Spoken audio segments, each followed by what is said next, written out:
달걀이 부화하기 전에 닭을 세지 마라. 이 미국의 속담이자 이 월스트리트의 유명한 격언 중에 하나입니다. 이 시장을 함부로 예단하지 말라는 건데요. 이게 뉴욕 증시뿐 아니라 이번 미국의 중간 선거에도 꽤 유용한 표현일 것 같습니다. 지난 상반기까지 사실상 바이든 대통령과 민주당의 참패가 아니라는 전망이 거의 지배적이었는데요. 이 중간 선거의 흐름이 최근에 확 바뀌고 있습니다.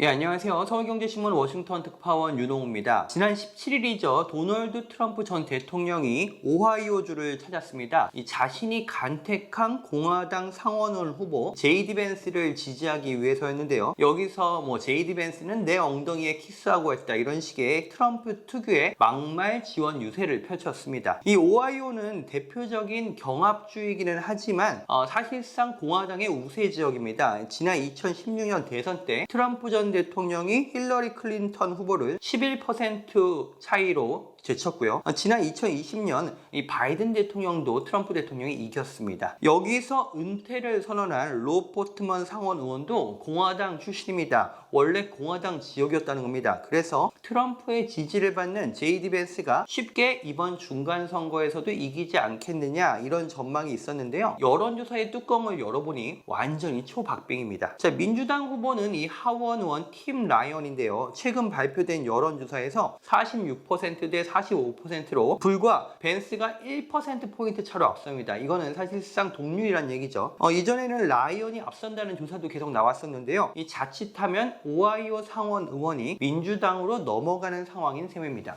자, 이게 상당한 의미가 있습니다. 지금 미국 상원은 정확히 50대 50으로 양분돼 있습니다. 카멀라 해리스 부통령이 캐스팅 보트를 행사할 수 있기 때문에 민주당이 상원의 주도권을 간신히 쥐고 있는 상황입니다. 이번에 상원에서 35석을 새로 뽑는데요. 기존의 공화당이었던 지역이 21곳, 민주당이었던 지역이 14곳입니다. 이 공화당으로서는 지켜야 될 지역이 더 많습니다만 이 상반기까지 바이든 대통령과 민주당이 워낙에 인기가 없었던 터라 쉽게 상원 의원 선거를 이길 수 있을 거라고 봤습니다. 이 상원의 주도권을 공화당이 다시 가져오는 거죠. 그런데 당장 오하이오가 저런 분위기고요. 원래 공화당 지역이었던 펜실베니아는 아예 민주당 쪽으로 넘어가서 게임이 끝나가는 분위기입니다. 여기 공화당 후보로는 이 TV에 출연하는 의사로 유명한 메멧 오즈 박사가 출마했는데요. 역시 트럼프의 지지를 받는 인물입니다. 그런데 민주당의 존 패터먼 후보가 10%포인트 이상의 격차로 오즈 박사를 앞서고 있습니다. 이 오즈 박사는 우리식으로 보면 위장전입 논란, 이런 게 불거지면서 표를 더 깎아먹었습니다. 자, 이렇게 되면 상원에서 공화당은 2석을 더 뺏길 수가 있습니다. 이 상원이 52대 48로 민주당 우위가 될 수 있다는 겁니다. 이건 상당한 의미가 있죠. 이 민주당이 그동안 상원에서 정책을 추진할 때마다 내부의 적이라고 불리는 조맨친 민주당 의원의 반대로 못한 경우가 굉장히 많았는데 52표를 확보하면 이런 눈치를 안 봐도 되게 됩니다. 자, 공화당이 그렇다면 이 균형을 다시 맞추려면 이 기존의 민주당 상원 의원 지역을 뺏어와야 되는데요. 그게 그렇게 쉽지가 않은 상황입니다. 가능한 곳으로 꼽히던 지역이 아리조나와 조지아 정도인데요. 아리조나 같은 경우는 현역 상원 의원인 민주당의 마크 켈리가 공화당 도전자인 블레이크 마스터스를 10%포인트 이상의 격차로 앞서고 있습니다. 역시 트럼프의 지지를 받는 인물인데요. 자, 그나마 공화당 입장에서는 현재 가장 해볼 만한 지역이 조지아 정도로 꼽힙니다. 이 라파엘 워녹 현 민주당 상원 의원과 허셜 워커 공화당 후보자가 초접전을 벌이고 있습니다. 이 조지아 같은 경우는 이 미국 여론의 풍향계와 같은 곳인데요. 원래 공화당의 우세 지역이긴 하지만 지난 대선과 상원 의원 선거에서 민주당 바람이 거세게 불었습니다. 자, 이번에는 하원 상황을 한번 보겠습니다. 이 하원의 경우 435석 전원을 다시 다 뽑는데요. 현재는 민주당이 221석, 공화당이 212석, 그리고 공석이 2석입니다. 과반수가 넘는 이 포인트가 218석이기 때문에 공화당이 현재에서 6석만 더 얻으면 하원의 주도권을 줄 수가 있습니다. 자, 이 상반기부터 이어진 게 공화당이 압도적으로 우세할 거다 이런 전망이 있었는데요. 여전히 지금까지도 일반적인 전망은 공화당의 하원 장악은 유력시되고 있습니다. 이 뉴욕타임즈의 최근 분석에 따르면요, 민주당의 기존 지역 가운데 23개 지역이 경합 지역인 반면에 공화당은 기존 지역에서 8개 지역만이 경합 지역입니다. 당연히 민주당이 불리할 수밖에 없는 선거판이고요. 다만 지난 상반기의 예측에 비하면 공화당과 민주당의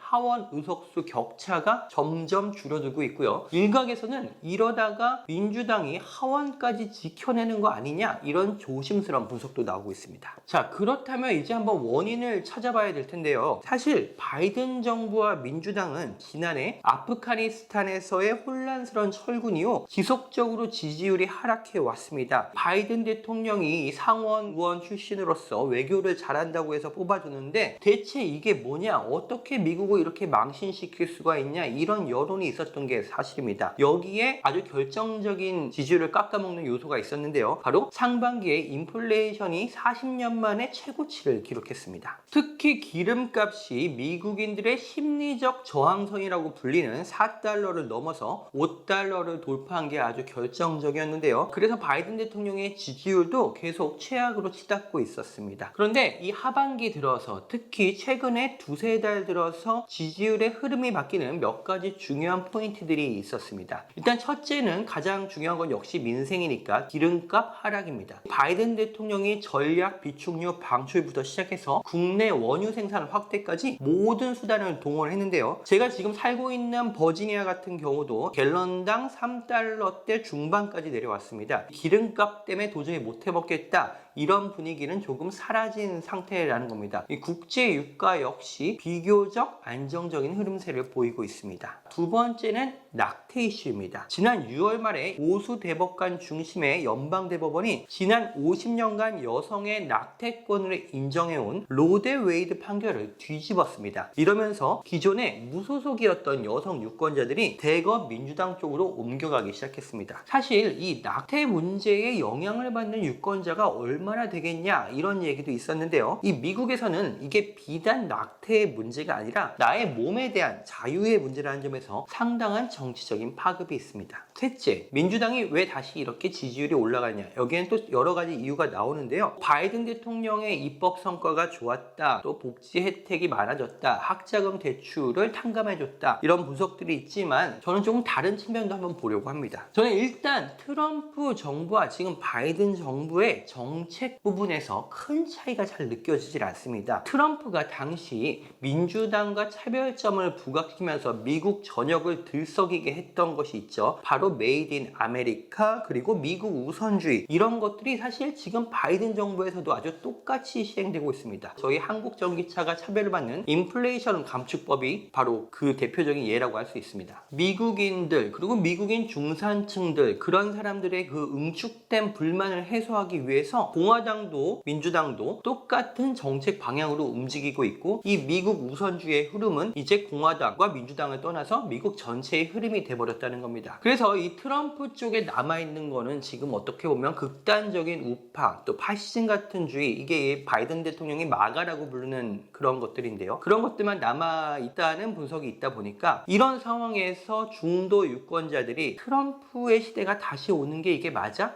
트럼프 쪽의 후보자들을 다시 밀어주는 게 맞아? 이런 고민들을 하게 되는 것 같습니다. 자, 어찌됐든 이번 중간 선거는 차기 미국 대선으로 가는 하나의 발판이자 흐름입니다. 앞으로 2년 후에 미국인들이 어떤 대통령을 택할지 이번 중간 선거를 통해서 그 민심을 엿볼 수 있을 것 같습니다. 윤홍호의 워싱턴 24시 다음 시간에 다시 찾아오겠습니다.